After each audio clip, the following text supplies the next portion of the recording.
All right, happy Friday afternoon, everyone. I've got John Warner here. We're going to be firing off some battle royales here. My internet's lagging. Everything's great. It's Friday, and everything's normal and perfect. Let's draft some teams. No, that's the outro. That's the outro. And I don't know. I don't even know if I have an intro. I actually don't never had an intro.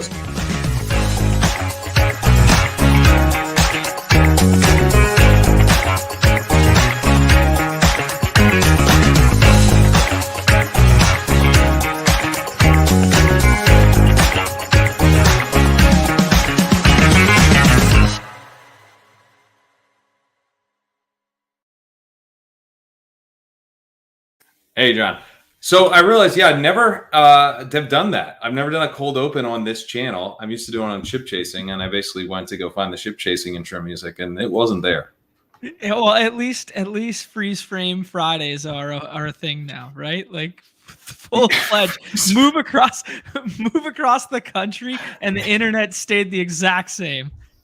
The internet. So what it is that there's, I don't know why, but the modem is like in like a closet, and the door. So I leave the door like slightly ajar, which seems to work. But then the door to this office was closed. So then no internet. That's how it goes.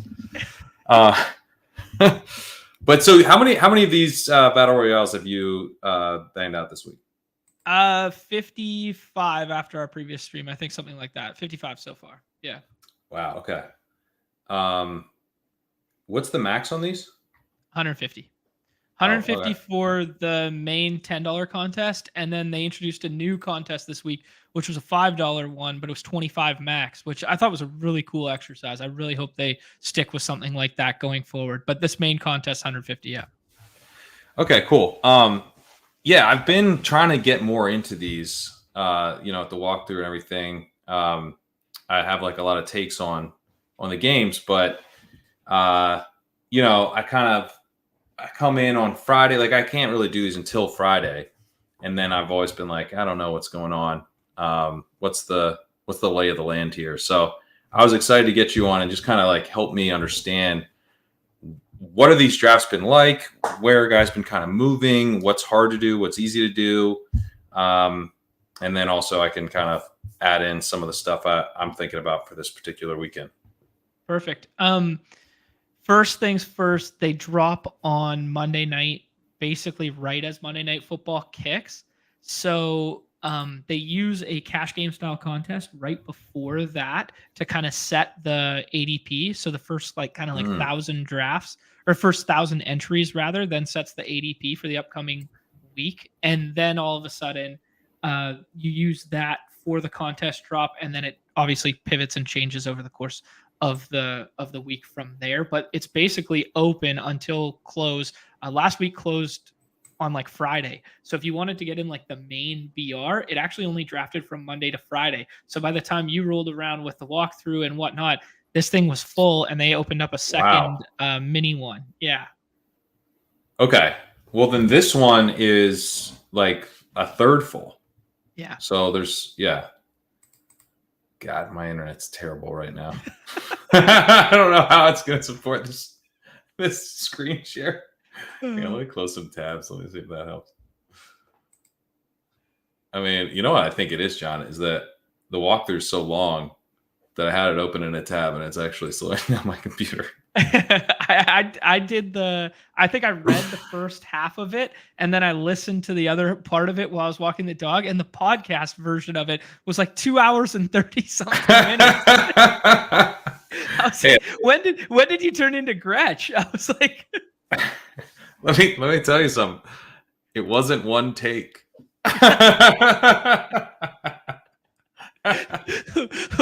That's where you took all the bandwidth of your internet this morning to upload 3 versions of that to then cut it together. If it's 2.5 hours when it's done, how long do you think it took to record? That's great. You know what? Actually, Pat, if you let me share my screen for a second, I can further illustrate the question better. Go ahead. Let me do this here. I was looking up who the hell Christian Wilkinson was. Um, I will tell you. I'm bouncing all these tabs here. Thank you, Oh, that was Suan, for offering to send me Ethernet cables. I may need to get some Ethernet cable run across the little way here. You might have to hardwire this thing for sure. But we've been tracking the ADP over the course of the week. So from contest drop Monday through Friday, because especially on a week like today, like this week, with so many Q tags between the Eckler news, the Kelsey news, the Andrews stuff, there has been a lot of moving and shifting pieces. And on the platform, Adams had a Q tag as well. So there has been like a lot of movement, which is not necessarily common with these slates. A lot of the time we'll get kind of like 10,000 entries worth of drafts, and then ADP's kind of set in stone and nothing extreme happens after that. This has been a very different slate. So it's going to be a fun one to talk through just in terms of like the biggest decisions is what do we do with Kelsey, knowing that other teams, basically almost a third of the player pool in this contest right now, have kind of quote unquote super teams with Kelsey. So they have second round Kelsey. I've seen some third Kelsey, stuff like this where the Q tag just falls and falls, right? So very interesting game theory element to that, even if we think Kelsey's the best player on the slate. But now, isn't there some advantage to targeting those guys with the Q tags? Because then you can just replace them later. It's not like you're taking a zero. Yeah, you're basically summarizing exactly what NBA dailies are. It's just ape into late round Q tags who are superstars, and then just hope and pray they play, right? So some of the sharper members of the community right now are going to be sitting on some crazy rosters that are like CMC plus Kelsey plus Mahomes, right? And stuff like that. Yeah. But there's ways around it, right? Like it's nice to have some of those in your bag from like a projection standpoint, but there's definitely different ways to get unique, to find out, to find different paths to first, right? For sure. All right, let's hop in one of these. Unless there's other. Yeah, go ahead. Well, I was just going to show you from the jump here. So obviously we had like Eckler opened at like 7.9. Now obviously he's got the doubtful tag. He's not going to play. He's going to start to go undrafted. So he's kind of like the reverse leverage of this is, when was Garrett Wilson ever going high? This opened before the Sunday or the Monday night game? Oh. Yeah, it opened as that game starting. So he opens at like 17 something. Then the Achilles happens and then slowly pushes down from there. Yeah. Wow. Yeah. It's really a BBM in a week. That's what it is. That's what all these contests are. Yeah, it's really cool. All right, so what is the ADP now? We can go check that out. Right here. Yeah. So Eckler's way down now, and now he's got the D tag, so he's down to like 25 here. But the guys that you'd expect at the top here, like you obviously wrote up Diggs, and he's up here. CMC goes 1. I haven't seen him go further than 2 this week. I've seen a couple screenshots. I think he should be 1. Yeah. I was named the walkthrough after a 1:00 game because then I make that the first game and I do it kind of chronologically. But if the 49ers played at 1, it would have been named after McCaffrey. Yeah. Yeah.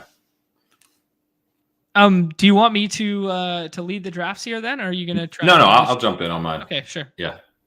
Let's do it. All right, let's do it.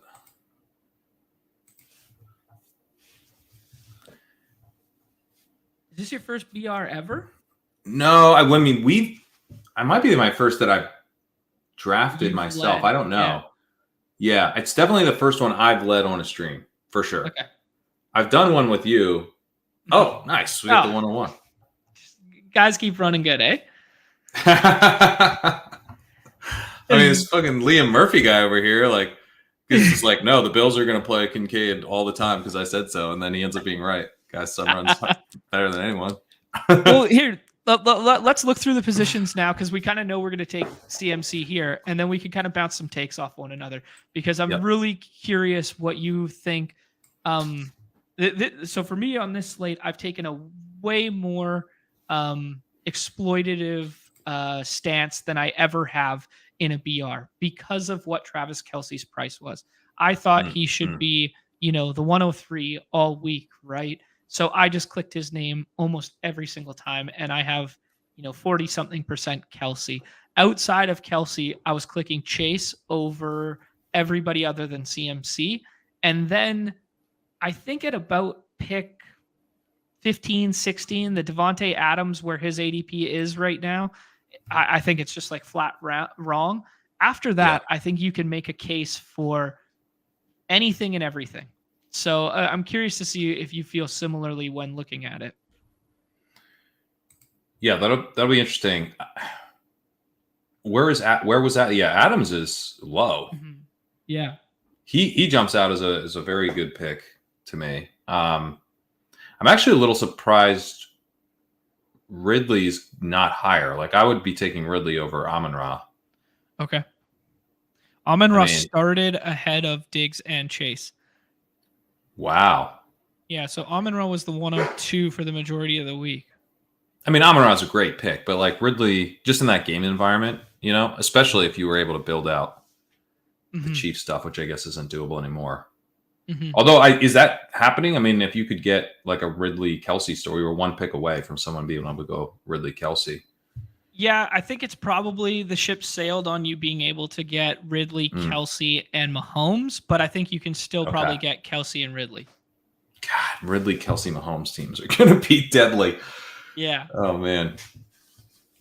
But it's fun because it puts us in some holes to come up with some creative ways to then find like some unique game environments. Because one thing that we preach so often is scrolling the F down, right? Yeah. Because we are looking for guys at the back end of draft boards that can score because the sacrificing median projection between like the 25th player in the player pool and like the 40th is almost negligible, right?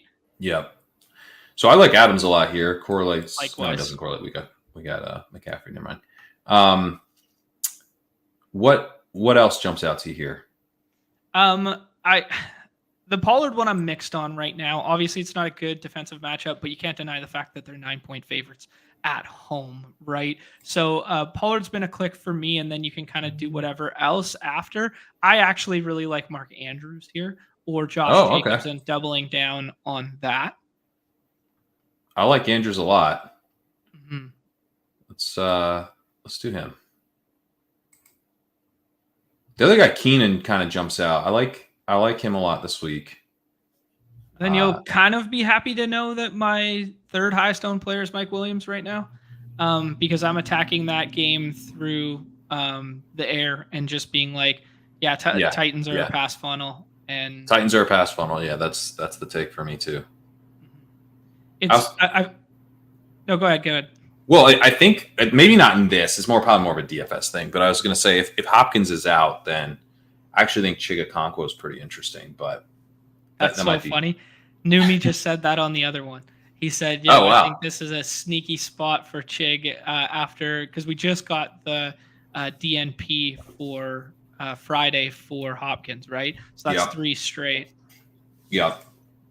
No, I like Chigakonkwo a lot. I thought his underlying route stuff last week was really strong. And then the targets weren't there, but like his target per route run last year was off the chart. Like the whole reason that we want Chigakonkwo is because he was earning targets at a really high rate. And then the question was like, are we going to have the routes? And then he got the routes without the targets. And then Hopkins, again, this is if Hopkins is out, but it seems like he will be. So targets now free up. He has all the routes. Like this isn't that hard. You know what I mean? Yeah. So, what do you think in that same vein? Then what do you think about going to like Burks? Because Burks goes 0% drafted in these too. Burks actually really scares me, and I have a ton of Burks in best ball, and I'm a fan of his. But he did not really appear to be a part of the game plan with like the first read targets in particular. And he's coming off this knee injury. He might just kind of be out there right now. Like they were going to Nick Westbrook-Akine over him. I'm not sure that he's healthy. Like if he was fully healthy, I'd be super psyched to play him too. But I'm worried about that. Fair enough. Yeah. I like Debo here. Okay. Yeah, I mean, I'm definitely about that too. I saw some sharp stuff this week about Debo versus zone coverage versus Ayuk versus man coverage, Hmm. and how this actually sets up better for Debo this week than Ayuk last week. And then obviously the stuff that you said about Ayuk, his kind of numbers being underwhelming. Um, uh, or like the underlying numbers being underwhelming. Now that we do this double San Fran thing, do you want to go in a different direction or do you want to tack on Purdy to this? I think we tack on Purdy, but Okay. do we have to do that now, or can we wait? No. We could take whoever we want right now. What jumps out? We got Mike Williams or Ken Walker. Ken Walker's down a couple there. Let's do Walker. Okay. I mean, I hate the fact that the O line's injured or whatever, but I just look at that game environment and just go, majority of these rosters in like the 5th and 6th round, I need to get a piece of it in each of these lineups. I hate to do this to you. Can you finish this draft and ad lib for 1 second? My dog just threw up and he's going crazy at the back door right now. Okay, yeah, go ahead. Yeah, take care of it. I'm gonna just how do I do like this? We're gonna get real weird. Okay. I'm gonna scroll real far. I like it. Okay, sorry. All right, so we got 1 pick left here. Well, I guess I can't get that weird. We already lined this up as a San Francisco double stack, so don't snipe me. Don't snipe me, bro. Suyan saying Ken Walker doesn't rely on the O-line to get his yards. I mean, I guess he is kind of boom bust, if that's your point. I agree with you that. Yeah, do not scroll. There is an obvious pick here. I agree. We'll fire up our next one. I don't know if John will be back, so I might start one without him. Great channel. Thanks. Feel the ... makes me feel like this is sarcasm. But you know what? It's a beautiful Friday, so I'm just gonna take it face value. Thanks, man. All right. I guess I to search for Purdy here. Yeah, these drafts, so they feel so shallow, you know? Like compared to building out a BBM team, you're like, I'm done. I've got 2 running backs, 2 wide receivers, and a tight end. And that's it. That's the whole team. All right. Let's do another one of these bad boys.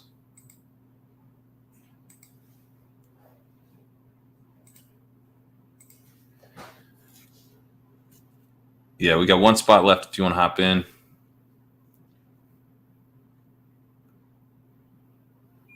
What did Berg, what did you ask? Have you been maxing BR? No, I've done this is the first BR that I've done this week and the first BR that I've ever streamed. So I'm new. That's why I want to have John on and talk through, because I'm very new to this. Wait, Artie, which has 12 teams? That seems pretty fun. This is, the Influencer 101. It comes preloaded, obviously. So,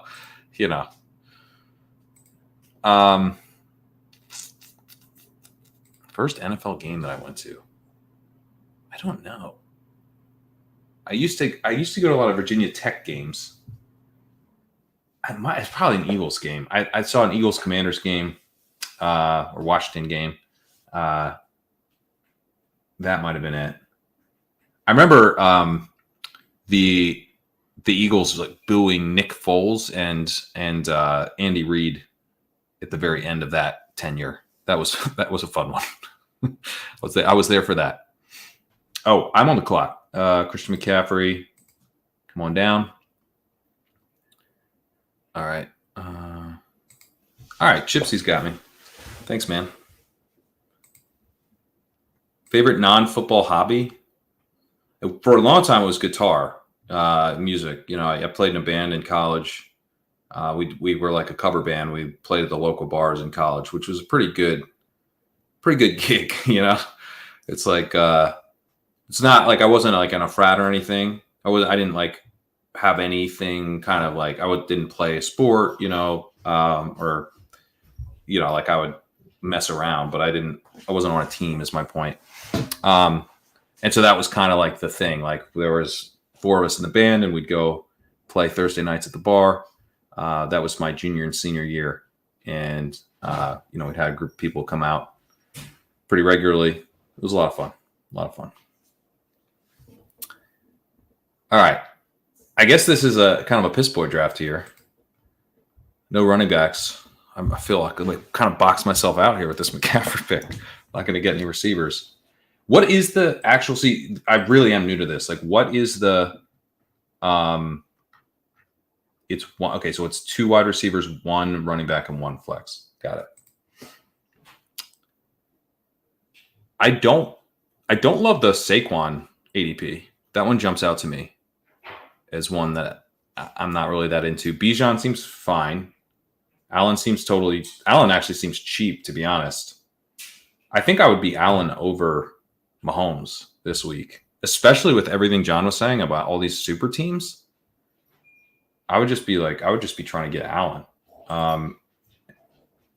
Because you can do Allen Diggs like super easily. So that would be, once I stop getting all these one-on-ones, that's what I'm going to try to do. All right. What do I want to do here? Pollard versus the Jets seems pretty good. Yeah, I'm gonna do one of those. I'm gonna get a Pollard in, and then I'm also gonna do Keenan. I like playing this game more through Keenan. I guess in half point PPR. Oh, John's back. I was just saying I like Keenan just because like his targets last week were very strong. And, it's a new offensive coordinator.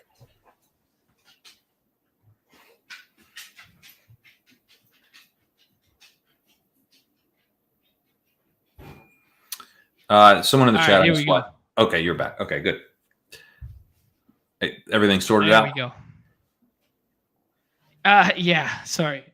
He very rarely barks, like almost never kind of thing. And when he's barking and going ham on that back door, something's wrong. And then as soon as he got I opened it, as soon as he gets to the back there, he throws up. And then he's a bit of a shy pooper. So I was like, I got to take him outside the gate, take him to a spot and then come back because he won't do it on his own. Classic. The fur fathers. Amazing. Well, you want to hear? I'll tell a Murphy story. Yeah. I got taking the trash out. We have like a little backyard. It's fenced, but there's like a gap in the fence because they're putting in like the backyard. They're putting in a tiny house back there. Yeah, okay, I'm renting this place. They're putting in a tiny house, and it's not going to be in for like 3 months. So it's just like, just sitting empty. And there's like a gap in the fence where they kind of like, took part of the fence off to do construction. So right next to our house is like a gym. So there's a gap in the fence and there's people there, right? So Murphy just more than anything wants to just go through the gap in the fence and meet all the people who obviously you do not want a dog running around. Is it right? Outdoor gym too? Yeah, it's not outdoor, but you can access it from right. Yeah, it's like covered basically. Hang on, we gotta make a pick here. I feel like if Eckler was healthy, well, I guess that's why he's going here. But we did the Keenan, so grab Herbert. Yeah, that makes too much sense to me. This is a good one to run back with Chig too at the tight end because it's a pretty chalky start so far. Like all the ADPs line up from this spot. So getting unique with like the Chig piece would feel really good. Obviously, we don't have to take him yet. It's kind of who's the wide receiver you would want to tack on here. For me, far, Lamb feels good. Okay, yeah, absolutely. I guess I'm saying we already have Pollard though. What are your thoughts on having both? I'm fine with it, but not enough people are doing it with Dak. So can we double up Herbert? Yeah, absolutely. It's shown to be a thinner path to success. The double in like our small sample. Yeah, I mean it's a good DFS play, obviously, but it's fine. It's for sure fine. Okay. I'll pull up In3S is a guy that's a member of our Discord and a really good player on the site. He's really good at golf too, but he's been kind of like compiling all of his like stats in terms of like what won all of last year, if, in terms of like build structure and that sort of thing. And the running back at the flex won 65% of the time, and a double stack only won twice last year. And the double stack was actually an unconventional one. It was Goff plus Swift as part of the double stack in there. And then I assume it was Amon-Ra or Josh Reynolds, depending on the week in which he was hurt. And then the other one was like a more traditional, like Burrow double, but with Boyd instead of Higgins as like the differentiating piece there. So in the smaller field, high dollar contests, like the $100 one and stuff, the double stack has proven really good because it takes less to get right. Yeah, you right. know. But we need to get more things right here. So Exactly. CD over Williams was the move. I tried to do it at the last second. Yeah, I mean that, or like just going to a completely different contrarian game environment and pulling a single from there, so that you don't get the negative correlation with Pollard and Lamb. Yep. That makes a lot of sense. For me, it's like if we look at like paths to first is something we always talk about, where it's kind of like, would you rather have the guy who is, because 100% owned in this contest is like 16.66% of rosters, right? Because he can only be drafted 1 in 6. Would you rather like a player who's going all the time, whose mean projection is like 12 points, let's say, or would you rather a player who's going like damn near 0% of the time, whose mean projection is 11 or 10.5? You know what I mean? That guy.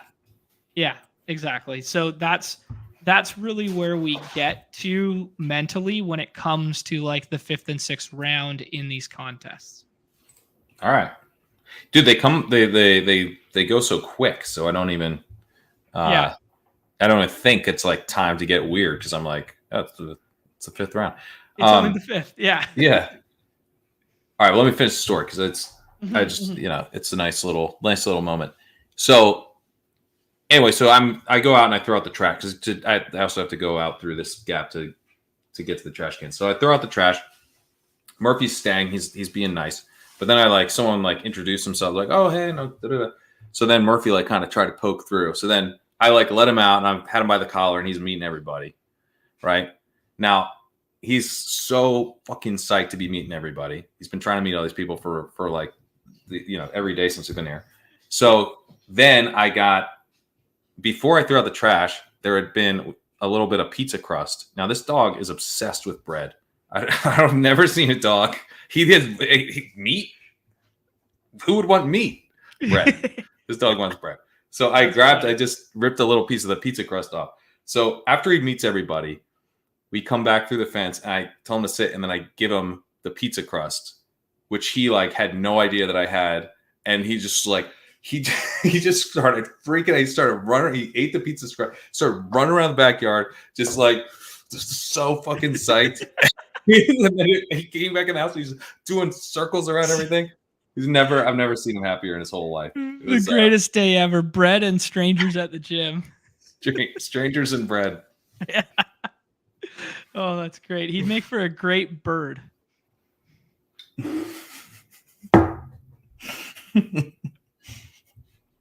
That's true. He would be a great bird. He'd be a great bird.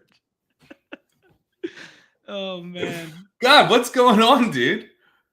Another one. Oh, man. The life is good in San Diego. Holy, man. Oh, I love that. Let's see what else we got. All right.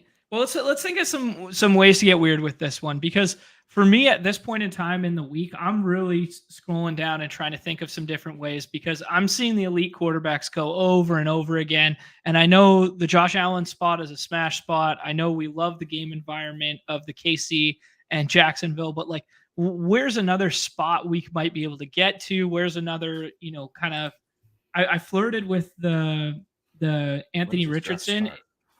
It's the lowest total on the slate, but like some Anthony Richardson with some Nico Collins run back or something weird like that. Yeah, I mean, we really got to start scrolling here because every roster I've seen this week is very similar looking. Well, we take McCaffrey, right? Oh, for sure. Yeah. Okay. I think the scrolling starts this slate at about round 3 for me. Okay. All right. I think there's a really clear line in the sand. Like I don't really know what to do with Bijan this week. I'm not as high as the field is with that ADP right there. But basically that Pollard cutoff for me is the line in the sand where the next 15 guys look the exact same to me, or exact same in quotations, where I can go bull case, bear case on the majority of them, right? So Aaron Jones, what he got? Did he practice today or not? I'll look it up right now. I haven't seen today yet. It seemed not great. We got limited from Christian Watson and we got DNP from Aaron Jones. So it looks like those two kind of flipping a little bit. So my DFS, like one of the first guys that jumped out to me in DFS was AJ Dillon. So he'd be kind of an interesting scroll down guy, especially if people are drafting with Jones not out. Yeah. Let's see. Joshua Kelly in that same mold. Like Joshua Kelly's going to be mold.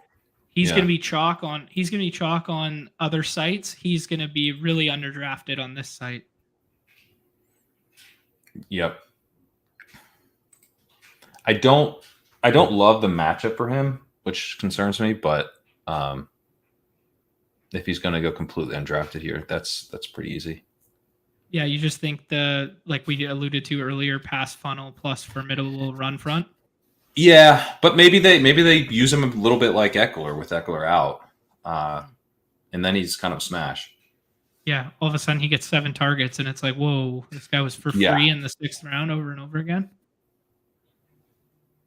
What are your thoughts on? Well, wow, Mahomes falling this far. I mean, it's interesting right now, right? So I assume this guy, I can't see the screen name, sorry, but I assume he took Kelsey at the 2. So it's very interesting. This happened in one of our drafts as well, where it's like Kelsey was going at the 6, and people were just going Kelsey and Mahomes. Kelsey's now going at the 2. People are just going Kelsey and Mahomes, and nothing's really changed, even though his ADP has. I kind of like doing like a Josh Allen here and then Josh Jacobs and scrolling down and getting a little bit of like game correlation there, and then backstack options with Allen. I think that's fun. Yeah, because I mean, I can paint spin zone case that Jacobs is a better play this week than both Henry and Pollard as well, right? Yeah, easily. Yeah. Where do you like Henry's, like this week in general? Like we saw, I mean, Chargers look a little bit like a pass funnel, but I don't know if that's just because Miami's so effing good and all that pre-stat motion stuff they did, that sort of thing. Because traditionally they've been a run funnel the last couple of years. Right. I don't know. Where do you come out on the Henry Spears plus matchup for Henry? I don't think the Spears stuff is good.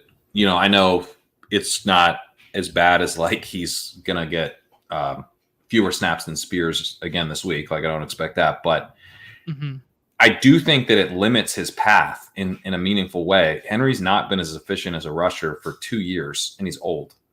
And he's been getting there partially on them using him on screens. And like we started to see him getting out like 3, 4, 5 targets a game, where before he was like not seeing any of that at all. And I don't love that there's a back that profiled as pass catcher coming in and, you know, is getting some of that pass catching work. And they like more. It's not just a Dontrell Hilliard. They actually seem to like him. So it's, I don't know. I just prefer Jacobs over Henry straight up. I mean, Jacobs had all the work that, you know, he wasn't efficient last week, but any concerns, you know, that the holdout was going to lead to more Zamir White or something else, like, nope, he just was Jacobs again. Right. Yeah. We're faced with very similar decision here. We're like Lamb just keeps falling back because people don't really believe the matchup there. Yeah. It's such a comfy click, but well, what's our weird, we should get weird, right? I mean, we could do Gabe. I think, yeah, I almost prefer to do Kincaid or Knox and then get super weird with the last one, because Gabe's gonna be there. Like Gabe's gonna be pretty owned. I think the way you differentiate is either by taking both of them and running it as a double stack, which hasn't had incredible success rates, but granted, small sample. Yeah, Kincaid feels more fun, and then now we got to get super goofy with this wide receiver position here, and we could do like Puka. He's not getting drafted as much as he probably should be based on the usage last week, and it's a mini run back off of CMC. I mean, we could take someone. Yeah, we could do like Christian Watson and just hope he plays. And be like, Atlanta's bad and he's going to be under owned. Yeah, don't force me to take KK. There we go. It's done. I've already capitulated. It took 1 week. Yeah. What are your thoughts on Tutu? In general, like just like small little dude like that doesn't feel great to succeed. So you're not as part of short king fall. You're not into short king fall. I am not right now. I think that offense really overperformed in the first week. I don't think. I think it's encouraging to see what Stafford has done over the years by making one receiver an alpha, but I don't think he's picking Tutu to be that guy. You know what I mean? Like we've seen him do it with Megatron, with Cup, with Tutu. All right, wow. There we go. We talked him up. And then we've seen him do it with like Kenny Golladay. Like everyone thought Kenny Golladay was good for so long. And I don't know, maybe he was just Stafford's number one guy, right? So if I'm making this bet, I'm making it on the Puka side for sure. This is my favorite one. I wish we didn't. CD's not that exciting. I kind of just weird to say because, it's a weird thing to say because it's like, hey, we just spent all offseason taking CD at the 1-2 turn over and over again. And now all of a sudden in this contest, it's like, what? He's sitting there in the 4th round. We can't not take CD. And it's kind of like you got to force yourself to not take him sometimes, right? And but I mean, on the other hand, like Brandon Cooks is probably out. Michael Gallup didn't look particularly good, and they're going to score points on the Jets. So, yeah, it's true. Yeah, absolutely. Actually, that's gonna come down for I don't know if it'll get this nitty gritty, but people talking like cash game shells and builds and stuff, and searching for like a 3K wide receiver this week and stuff, like Tolbert versus Turpin or something like that. Like I'm not sure we need to necessarily get that deep in this contest, but just interesting little debate that people are having right now. I'm down with Scroll EF down, but drafting Jalen Tolbert in these seems a little suboptimal. Seems a little far, a little bit of a reach. What was you mentioned some really good research there? What was Tolbert's win rate last year? Did he? Yeah, exactly. You taking any of these down or not? That's good. Oh man. Yeah, actually, this is a fun one. That's from Suan in the chat there. Do you have a lean on Chiefs wide receivers this week? Because we were talking about how the Chiefs game is so concentrated right now in terms of it's just Kelsey and Mahomes going in all these drafts.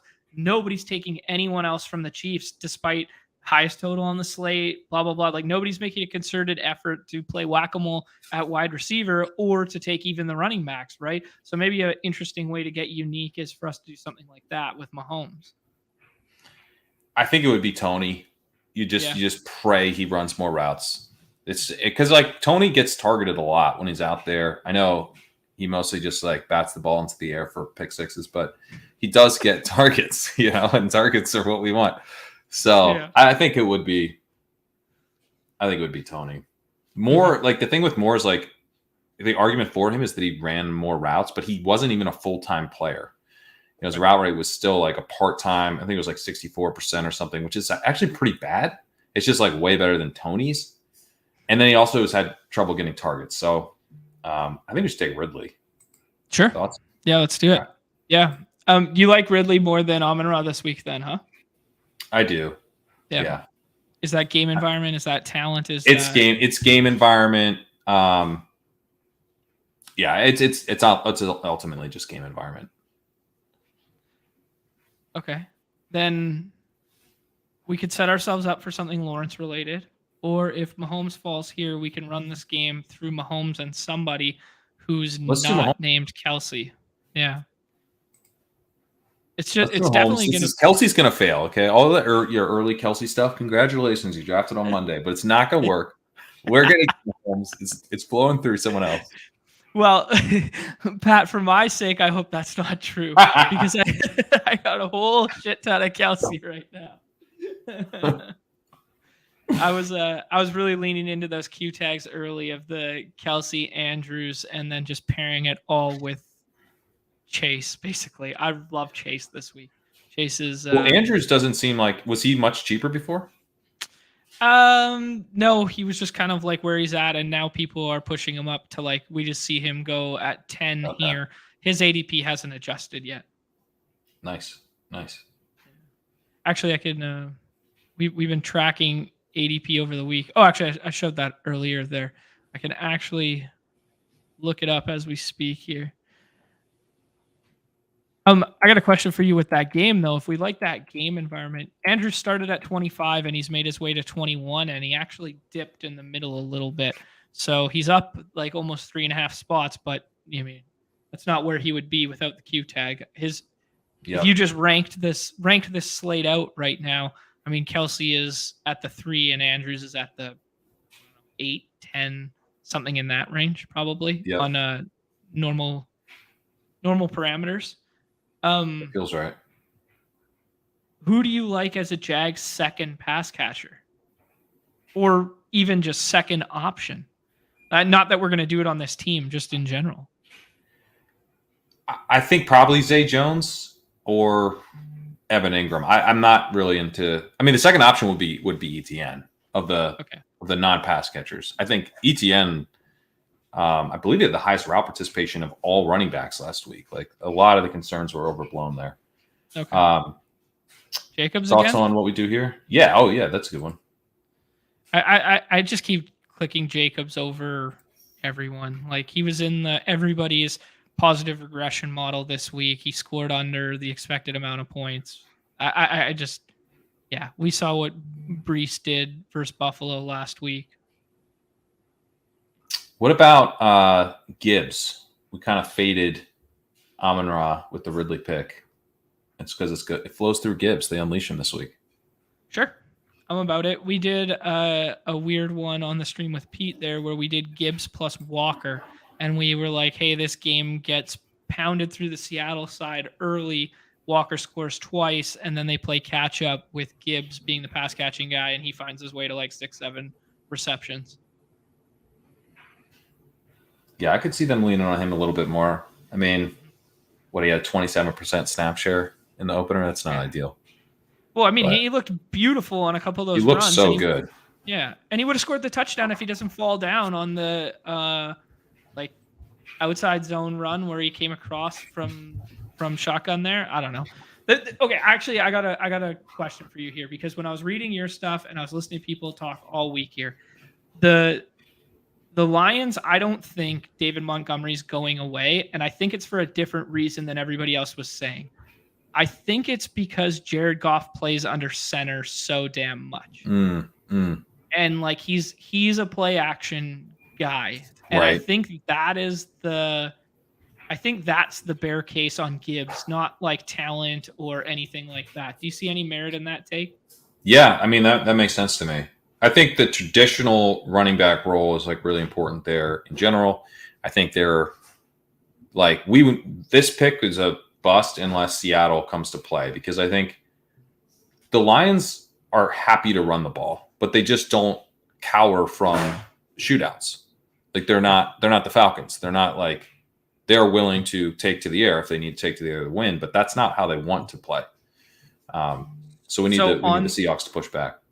So on that point there, that means we take Tyler Lockett here. Yep. Because we're all filled up at the running back position. Tyler Lockett's a nice little scroll. Most people who pair Gibbs with somebody are going to pair it with Metcalf. So we get a little contrarian that way. And now we're going to have to get goofy at tight end. I mean, everyone's getting goofy at tight end. They just don't know it. That's fair, especially after last week. Holy shit. Okay, so we can't take Waller, right? I mean, we can, because we'll Just have the first swap option here if he doesn't go. I mean, we definitely It's clear can. from the injury report. I think Okay. From like the perspective of scrolling down, is it a mistake? Probably not, because Lockett represents that to us. The fact that we paired like a 27 ADP with a 35. Gibbs is a 27, but that doesn't mean he's drafted 100% of the time. He's probably drafted on like 14 to 15% of rosters, so we can take or like 14 to 15 total percentage of rosters. So like there's probably a little gap there where we're getting a little bit of leverage if he goes off. But I don't know. There's also the chance that Waller was going undrafted in some capacity when he had the Q tag earlier this week after the bearish practice reports, right? Yeah, for sure. Yeah, these three will not be highly owned together. I agree. Let's do one more of these. Sure. Are you gonna try some of the Miami qualifiers? Try and get yourself to Miami there. What's the structure of that? So those are 12-person drafts. Last week they started at $10 price point, and it was a much larger field. I think it was something like 2,200, and like top 3 go to Miami. So you go to Miami, you get like a 10K ticket, right? So you instantly get the min cash, which is 10K in the live final, right? And then you get, you plus a guest, comp airfare, blah, blah, blah, all the live final perks and bonuses. But then that live final is 3 12-person drafts, like randomly assigned in a live capacity. And then out of that 36, it's 200K to first. Oh, wow. That's fun. So it's a really cool structure. It's a lot of fun. They moved the price point this week to $50 to lessen the size of the player pool. And I actually like that a lot more. It makes it seem like way more obtainable when it's only like a 2K field, right? Yep, for sure. Mm-hmm. I like the 12. So when you go from 6 to 12, what are you thinking you need to be adjusting? Like correlation. The scroll EF down stuff. You're going more for correlation. I'm more densely correlated because the pieces in which you're taking later, they don't have to be perfect. They just need to be like contributing, right? Yeah. Yeah. Are you good with Diggs here? Absolutely. Yeah. I really liked what you wrote up about Diggs in terms of like target funnel and that sort of thing. I was a little skittish after reading it at my exposure compared to my chase exposure. But I'm coming around. I'm drinking the Kool-Aid a little bit here. I got to get some more Diggs in my life this week. Nice. So with the 12 team version or the 12 round version of this, is it still the same starting lineup, or are there more starters? Okay. Nope. Oh, wow. Exact same. So it's 6. So 70. What is that? 72 players drafted. Some of that. Yeah. They're a lot of fun. Once you drink the daily Kool-Aid, Pat, like you're gonna be, as soon as that 100 contest drops on the weekend here, you're gonna be maxing it. You're gonna do those. I think I'm gonna play a lot of that 100 contest. Yeah, that was my bread and butter last year. That was my favorite contest on the site, because in the same way, like this is a little more like GPP bro, gal brain, gotta get crazy weird with it because you're trying to win 56K field, right? Those smaller ones that are like 2K or 500, 600, like the $100 one will be somewhere between 200 and 500 entries, and you'll have 8 of them. Those ones you can kind of do some more traditional style stuff. Nice. You just stack it, right? Yes, I think so. Yeah. And then I think it's a really good game. I mean, you go with Buffalo being the highest team total on the slate at like 29 right now. I think it's a pretty good game environment where they're going to need to get pushed from the other side. And the fact that it's condensed on the other side really hopes that, Adams and or Josh Jacobs come back to us here. Yeah, I completely agree. And what I like about this is like you can't really do these three, whether it's Adams or Jacobs, together Mhm. in DFS this week. Like you can't Right. Yeah. really fit it. I mean, I'm talking DraftKings, but I assume it's the same on FanDuel. That it's just too expensive. Mhm. But it's pretty sweet to be able to build a team that has these three together. Like this could be Yeah. Pete awesome. made the Pete made the perfect comp with these contests is it's like having a DraftKings lineup, but you have 60,000 to play with and Mm. you can just do whatever the heck you want. But the problem with everybody having 60,000 is everybody spends to the max, everybody plays the same plays, and nobody leaves that like 6,000 on the table or whatever, treats it like Showdown Bro would treat it like that. And that's where I really find my quote unquote edge in these contests for me is I will do the gross double stacks that I don't really care. Hey, maybe I gave someone a super team by Mm-hmm. passing on CD Lamb in the fourth or fifth round, but I don't particularly care because my path to victory is cleaner if I add Josh Reynolds to a Lions stack or do something goofy like that. Maybe that's a bad example this week, but click Zay Jones. Nobody's clicking Zay Jones this week. Like Yep. that that might be the best game on the slate and nobody's taking the number 2 wide receiver. Like that's not even scrolling. It's scrolling in the context of our what we're staring at. That's not really even Right. scrolling. Yeah. Yeah. No, yeah. Like in Vegas, Nez was saying like, I forget who he said, but he was talking about like, I don't know, someone very draftable, and I was like, Mhm. oh, you scroll down and you take like, you know, Yeah. um, JSN or something like that. I was like, what the Right, fuck? exactly. Scroll down and take George Pickens was like kind of the equivalent. I was like, what are you talking about? Scroll down? Yeah. Like that's Shouldn't he be right there? Yeah. yeah.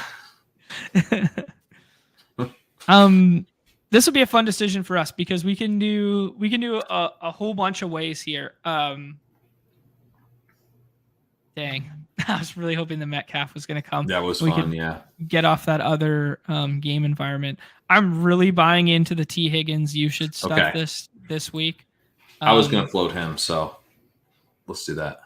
yeah, I haven't done it with Justice Hill or Gus Edwards yet. I've primarily done it with Andrews or Zay as like a mini correlation there. But yeah, I haven't done anything too crazy with that yet, but I think I will if we get a little clarity. I think I'm team Edwards over Hill, which might be a contrarian take just Hmm. based on him.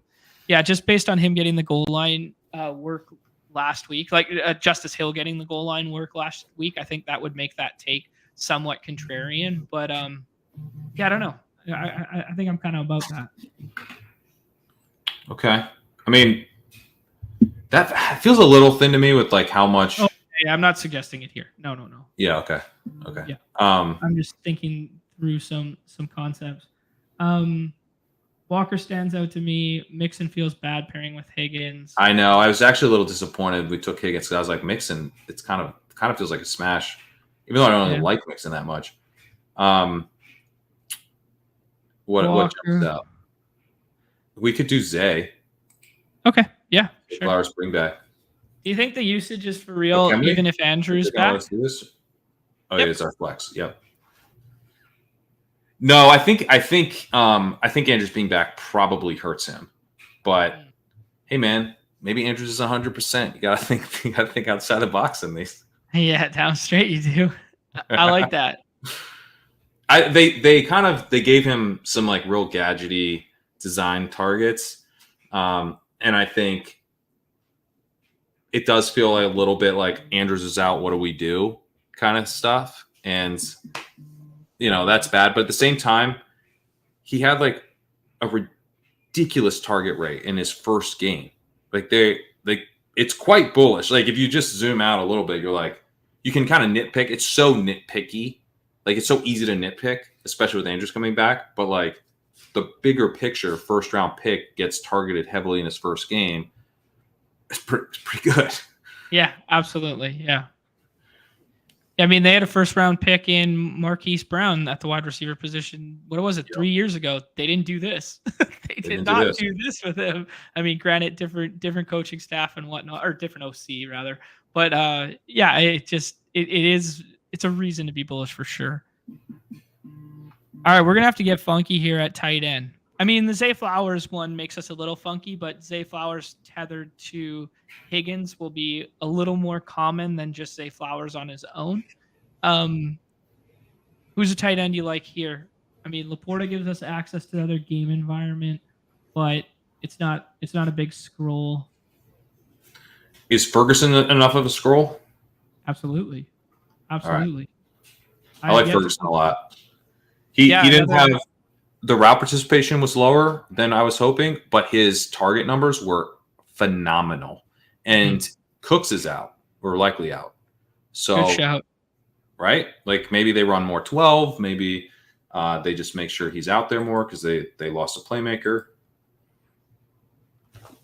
I like that. Yeah, that's a good call with the you got me biting on the as soon as you said Brandon Cooks out, I was like, oh yeah, that makes a lot of sense now. I mean, not that he was one of the best positive regression candidates at any position after week 1 there. I mean, he dropped 2 touchdowns, or he dropped 1 and then dropped 1 across the middle too. So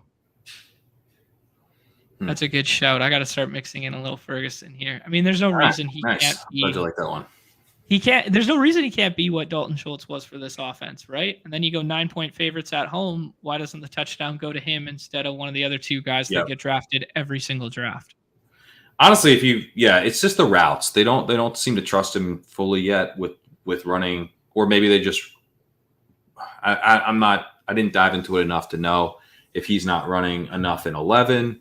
But for whatever reason, his route participation was definitely lower than we'd like, but his target stuff is better than Schultz. Like, and it's just one game, but like, I think they are intrigued by him.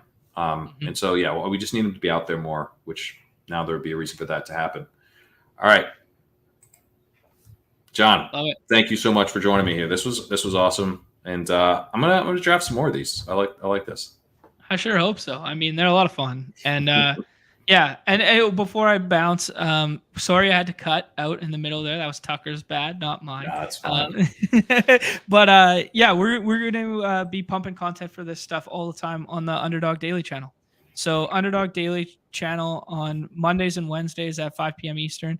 We're going to be talking Battle Royale reviews. Then we're going to be talking upcoming week for Battle Royale. We'll be talking some of the short slate stuff as well. And then Fridays on that very same channel at 3 p.m. Eastern with Pete. So if you guys aren't subscribed to Underdog Daily, just type it in the YouTube chat. So easy to find. There you go. Awesome. So yeah, if you're watching this, you haven't read the walkthrough, check that out at legendaryupside.com. It's like, 3 of the games are completely free. And since it's like 17,000 words, that's like, let's see, let's do the math here. It's like 3,000 words. It's like a long article that's free. I hadn't linked my subscription podcast feed to where I was listening to it. And then it just cut out and I was like, what the hell is going on? So then I went back and linked it. The first preview of that article is 33 minutes. That was the preview portion. It was 33 minutes. That's the other thing. If you want to listen to it as a Legendary Upside premium subscriber, you can listen to the entire thing. And thank God for 1.5x. You can blast through it because it's a couple hours long. But if you aren't subscribed and you just want to listen to the free preview part, I put that out there too. A little teaser. It's 30 minutes long. You can read along. You can scroll. There's a ton of charts in there. You can scroll the F down on my walkthrough and get the charts going while you listen. So check that out. Thanks again to John. Everyone gets to see this lovely outro here now twice. We'll see you later.